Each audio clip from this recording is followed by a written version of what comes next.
Salut à tous, j'espère que vous allez bien. Aujourd'hui on se retrouve pour une nouvelle vidéo chez un agriculteur voisin qui est également éleveur de vaches allaitantes, vaches à viande, pour faire de l'ensilage. Donc l'ensilage est une période où on a besoin de beaucoup de monde, beaucoup de main d'œuvre. Donc ici on est assez nombreux parce que le champ est assez loin de la ferme. Donc c'est le principe de l'entraide. Allez, je vous montre l'ensilage, c'est parti.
La récolte de l'herbe se commence début avril par l'air aigras, c'est l'espèce d'herbe qui est cultivée principalement, et se termine à peu près mi-mai par les métailles comme à la ferme.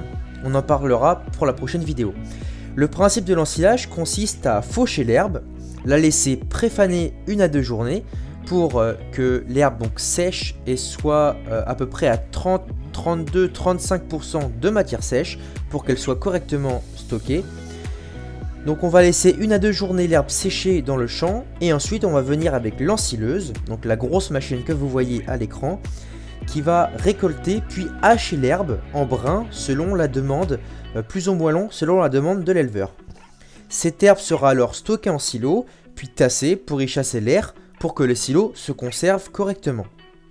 On va ensuite mettre une bâche pour fermer hermétiquement le silo, pour permettre donc une conservation optimale et garder un maximum les éléments nutritifs de l'herbe, ainsi que ses sucres. Donc cette herbe sera distribuée aux animaux durant la sécheresse de l'été et durant l'hiver.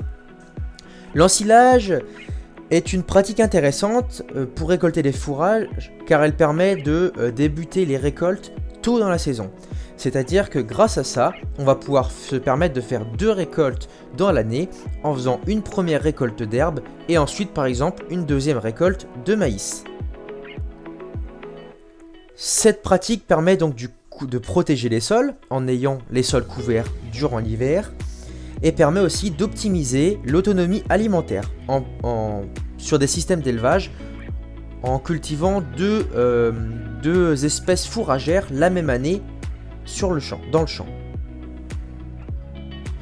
C'est aussi une des récoltes d'herbe qui est la moins chère de toutes les récoltes qui existent, après le foin bien sûr, mais l'inconvénient c'est qu'elle nécessite l'ensilage nécessite un fort besoin de main d'œuvre et donc ne peut se réaliser que grâce à l'entraide entre les agriculteurs qui vont venir chez les uns chez les autres pour transporter l'herbe du champ au silo. Sur ce, je vous dis merci d'avoir regardé la vidéo, j'espère que ce format vous aura plu. En tout cas, moi je vous dis à très bientôt pour l'ensilage sur notre ferme cette fois-ci, que vous allez retrouver la semaine prochaine sur la chaîne YouTube. Cette fois-ci, je vous invite à me rejoindre avec le point de vue au silo.